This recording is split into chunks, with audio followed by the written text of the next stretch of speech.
Assalamualaikum warahmatullahi wabarakatuh. Kisah Nabi Musa dengan Nabi Khidir yang disebutkan dalam surat Al-Kahfi termasuk kisah yang utama.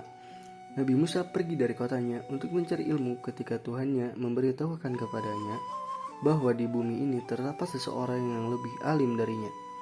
Dalam sunnah Nabi terdapat tambahan keterangan dari apa yang disebutkan oleh Al-Quran. Rasulullah SAW menyampaikan kepada kita sebab perginya Nabi Musa dari kotanya, sebagaimana beliau menyampaikan kepada kita tentang nama hamba solih yang dicari-cari Nabi Musa, dan sebagian dari ucapannya dan keadaannya. Suatu hari Nabi Musa berpidato di hadapan Bani Israel. Nabi Musa menyampaikan nasihat yang melunakkan hati dan membuat air mata bercucuran. Begitulah para nabi manakala mereka memberi nasihat. Nasihat mereka melunakkan hati yang keras dan melecut jiwa yang malas. Hal itu karena hati dan jiwa mereka dipenuhi dengan rasa takut dan cinta kepada Allah. Mereka diberi kemampuan untuk menjelaskan dan dikaruniai banyak ilmu. Banyak orang ketika mendengar orasi para orator ulung terkagum-kagum mereka dengan apa yang mereka dengar, terlebih jika mereka adalah nabi-nabi Allah. Setelah Nabi Musa menyelesaikan khutbahnya, dia diikuti oleh seorang laki-laki yang meninggalkan tempat perkumpulan. Laki-laki ini bertanya kepada Nabi Musa, "Apakah di bumi ini terdapat orang yang lebih alim darimu?" Nabi Musa menjawab, "Tidak." Nabi Musa adalah salah seorang rasul yang agung. Dia termasuk dari 5 rasul ulul azmi. Nabi Musa menempati di urutan ketiga di antara para nabi dan rasul. Nabi Ibrahim berada di urutan kedua dan Nabi Muhammad SAW berada di urutan pertama. Nabi Musa adalah kalimullah, nabi yang berbincang dengan Allah. Allah memberinya Taurat yang berisi cahaya dan petunjuk. Allah mengajarkannya banyak ilmu, akan tetapi berapapun tingginya ilmu seorang hamba, dia tetap harus bertawadhu kepada Tuhannya.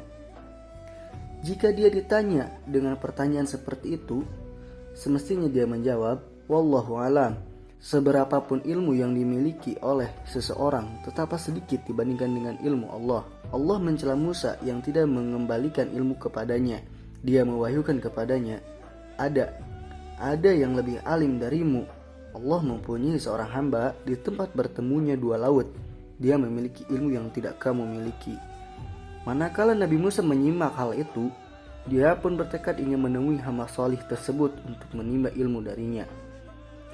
Nabi Musa memohon kepada Allah agar menunjukkan tempat keberadaannya. Allah memberitahu bahwa dia berada di tempat bertemunya 2 laut. Allah memerintahkan Nabi Musa supaya membawa serta ikan yang telah mati. Nabi Musa akan menemukan hamba salih itu di tempat di mana Allah menghidupkan ikan itu. Nabi Musa berjalan dengan seorang pemuda temannya menuju tempat bertemunya 2 laut. Dia meminta kepada si pemuda agar memberitahu jika ikan itu hidup. Keduanya sampai di sebuah batu di pantai. Nabi Musa terbaring di balik batu untuk beristirahat dari letihnya perjalanan. Disinilah ikan itu bergerak-gerak di dalam keranjang. Dengan qudratullah ia hidup, melompat ke laut, membuat jalan yang terlihat jelas. Maka airnya berbentuk seperti pusaran, dan Allah menahan laju air dari ikan tersebut. Si pemuda melihat ikan yang hidup itu, tetapi dia tidak menyampaikannya kepada Nabi Musa karena Nabi Musa kala itu sedang tertidur. Setelah terbangun, dia lupa menyampaikan perkara ikan tersebut kepada Nabi Musa. Pemuda itu belum teringat kecuali setelah keduanya pergi dari tempat itu. Pada hari itu dan pada malam itu keduanya terus berjalan. Pada hari berikutnya ketika waktu makan siang telah tiba, Nabi Musa meminta pemuda itu untuk menghidangkan makan siang mereka berdua. Makanan mengingatkan pemuda itu kepada ikan, maka dia pun menyampaikan perkara ikan tersebut kepada Nabi Musa. Ikan itu telah lompat pada saat keduanya beristirahat di batu, barulah kemarin. Perjalanan keduanya cukup mudah, keduanya melewati tempat yang ditentukan hingga kelelahan. Nabi Musa dan temannya berjalan berbalik menyusuri jejak semula yang telah mereka lalui, demi menuju ke batu tempat mereka beristirahat. Laki-laki yang dicari oleh Nabi Musa berada di sana, di tempat di mana ikan itu lepas. Sampailah keduanya di batu itu. Keduanya mendapati seorang hamba salih sedang berbaring di atas tanah yang hijau tertutup oleh kain. Ujungnya di bawah kakinya dan ujungnya di bawah kepalanya. Nabi Musa langsung memberi salam. "Assalamualaikum." Sepertinya daerah itu adalah daerah kafir. Oleh karenanya, hamba soleh tersebut merasa sangat aneh mendengar salam di daerah itu. Dia menjawab, "Dari mana salam di bumiku?" Kemudian hamba soleh itu bertanya, "Siapa?" Nabi Musa memperkenalkan diri sekaligus menyampaikan maksud kedatangannya. Dia datang untuk menyertainya dan belajar ilmu yang berguna darinya. Hamba soleh itu berkata mengingkari perjalanan Nabi Musa kepada dirinya, "Apa kamu tidak merasa cukup dengan apa yang ada di dalam Taurat dan kamu diberi wahyu?" Kemudian hamba soleh itu menyampaikan bahwa ilmu mereka berdua berbeda, walaupun sumber keduanya adalah satu. Hanya saja masing-masing mempunyai ilmu yang berbeda yang Allah khususkan untuknya. "Wahai Musa, sesungguhnya aku memiliki ilmu yang Allah ajarkan kepadaku yang tidak kamu ketahui. Kamu juga mempunyai ilmu yang Allah ajarkan kepadamu yang tidak Allah ajarkan kepadaku." Nabi Musa meminta agar diizinkan untuk menyertainya dan mengikutinya. Dia pun menjawab, "Kamu tidak akan bisa bersabar bersamaku." Nabi Musa pun berjanji akan bersabar dengan izin dan kehendak Allah. Hamba soleh itu mensyaratkan atas Nabi Musa agar tidak bertanya tentang sesuatu sampai dia sendiri yang menjelaskannya dan menerangkannya. Nabi Musa dan Nabi Khidir berjalan di pantai. Keduanya hendak menyeberang ke pantai yang lain dan mendapatkan perahu kecil yang akan menyeberangkan para penumpang di antara kedua pantai. Orang-orang mengenal hamba soleh itu, maka mereka menyeberangkannya sekaligus. Nabi Musa ke pantai seberang secara gratis. Nabi Musa dan Nabi Khidir melihat seekor burung yang hinggap di pinggir perahu. Burung itu mematok air dari laut sekali. Maka hamba soleh berkata kepada Nabi Musa, "Demi Allah, ilmumu dan ilmuku dibandingkan dengan ilmu Allah hanyalah seperti yang dipatokkan burung itu dengan paruhnya dari air laut." Ketika keduanya berada di atas perahu, Nabi Musa dikejutkan oleh Nabi Khidir yang mencopot sebuah papan kayu dari perahu itu. Nabi Musa lupa akan janjinya. Dengan cepat dia mengingkari. Kerusakan di bumi adalah kejahatan yang lebih jahat jika dilakukan kepada orang yang berjasa kepadanya. Lalu Nabi Musa pun bertanya kepada Nabi Khidir, "Mengapa kamu melubangi perahu itu yang akibatnya kamu menenggelamkan penumpangnya? Sesungguhnya kamu telah berbuat suatu kesalahan besar." Quran Surat Al-Kahfi ayat 71. Di sini hamba soleh itu mengingatkan Nabi Musa akan janjinya.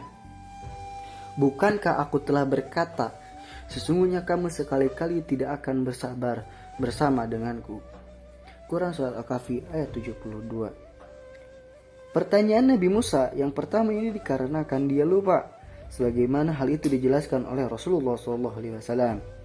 Nabi Musa dan Nabi Khidir terus berjalan. Nabi Musa dikejutkan oleh Nabi Khidir yang menangkap anak kecil yang sehat dan lincah. Nabi Khidir menidurkannya dan menyembelihnya, memenggal kepalanya. Di sini Nabi Musa tidak sanggup untuk bersabar terhadap apa yang dilihatnya.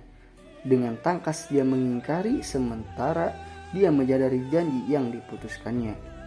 "Mengapa kamu membunuh jiwa yang bersih? Bukan karena dia membunuh orang lain. Sesungguhnya kamu telah melakukan sesuatu yang mungkar." Quran Surat Al-Kahfi ayat 74. Pengingkaran Nabi Musa dijawab oleh hamba soleh itu dengan pengingkaran. "Bukankah sudah aku katakan bahwa sesungguhnya kamu tidak akan dapat bersabar bersamaku?" Quran Surat Al-Kahfi ayat 75. Di sini Nabi Musa berhadapan dengan kenyataan yang sebenarnya, bahwa dia tidak mampu berjalan menyertai laki-laki ini lebih lama lagi. Nabi Musa tidak kuasa melihat perbuatan seperti ini dan diam.